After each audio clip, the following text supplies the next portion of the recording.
The story came out yesterday. All right. We got to go way back a little bit. Like when Malcolm Brown was drafted to the Patriots, like whatever, how many years ago that was? Yeah. Like what, 2015, whatever. First round pick D tackle out of Texas. I got a text message that night, the night of the draft, and it was like, "Hey Rob, it's Malcolm Brown. Like, pleasure to be on your team. I can't wait to get back to work on the football field. And just an honor to be your teammate." It was something along those lines. And I wrote back like, "Man, great to have you on." And then eventually that night called the number, and it was not Malcolm Brown. So I got duped. Let's see what this asshole's about to say. Just press the goddamn play button. Let's hear what this guy had to say. What up, Rob and Jules? It's your boy, Malcolm Brown here. Caught the clip of how my prank inadvertently altered the course of Bengals history and wanted to come clean after all these years. Let's flash back to 2015, working the overnight shift in the newsroom, surfing Reddit, and I come across a post where someone leaked a bunch of Dave Portnoy's Twitter DMs. Massive invasion of privacy, but I was young and dumb, so I dove into the trove. One of the messages was Rob giving El Prez his number for some sort of business deal. Saved it to my phone, thinking one day I'd be able to reach out and make my pitch to become Gronk's new best friend. Fast forward a month or so, and it's draft night. Crushing beers with my boys in Brooklyn. The night ends, the Pats make their pick, and I get the wild idea to fire off a text to Gronk pretending to be Malcolm Brown, saying how excited I am to become a Patriot, and let's go get another ring. I head home shortly after and don't think twice about it. Wake up the next morning to a text from Rob saying, "Congrats, excited to see you become a Patriot, let's get to work." I couldn't believe it. I was shocked that he responded. The text was so genuine and kind that I immediately felt horrible for tricking him. I followed up coming clean. I apologized and ended my note shooting my shot by inviting Gronk and his brothers to my bachelor party in Austin, which was going to happen in just a couple weeks. Pretty sure my number was already blocked by that point because the text bubbles came up as green, not blue. But so glad we're able to hash this out after all these years. Big time apology to the city of Cincinnati for cock blocking Joey B. And Gronk, invitation still stands if you ever want to go on a guy's trip and crush some beers. Let's get it. Later, boys. Dude, I really like this. I really like this guy, man. He's cool as shit.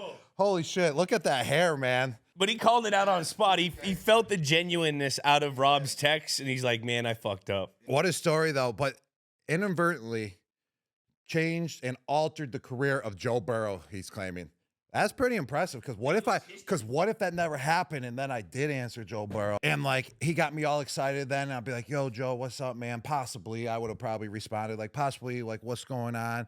And then he would probably been like, "Hey, let's go throw." And then once you go throw, and then I catch his ball and I love his ball, and it's like, let's just practice how this would go down. I'm Joe Burrow. All right. Joe Cool, like, "Hey man, yo Rob, would love for you to come catch some balls out here. You think you still got a couple routes in your legs still?" Joe, if I use my third leg, I could probably, extend my career about a year or two.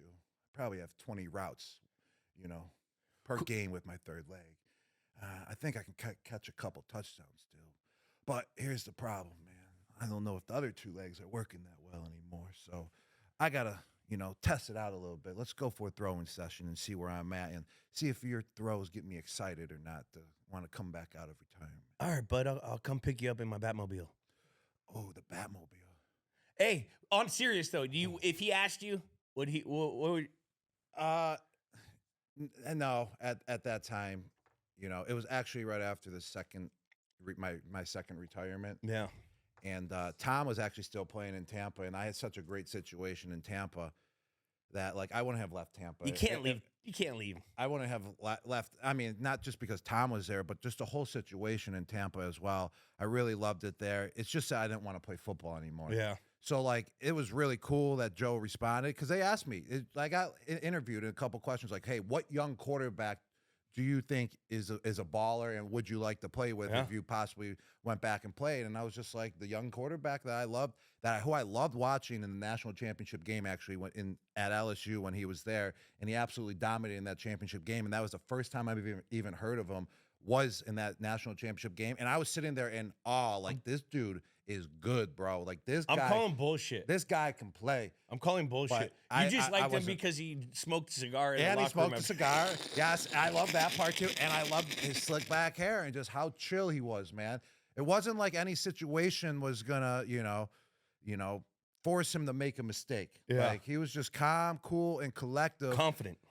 Confident as well, but he also reminded me of Tom, how he stepped up in the pocket and then he just zinged it to the guy that was open. And what I really like too is that he read the coverage. Like, he would go through all his reads, and then 4 guys are covered, and then boom, he would dump it off to the running back, and then he would gain 8-10 yards, and he would just keep the drive going. And then when the guys opened down the field, boom, he hit him and never missed him. I loved him as a quarterback, and that's why I brought him up when I got asked plenty of times, who would you want to play with? What young buck? Joe, same number if you want to text me.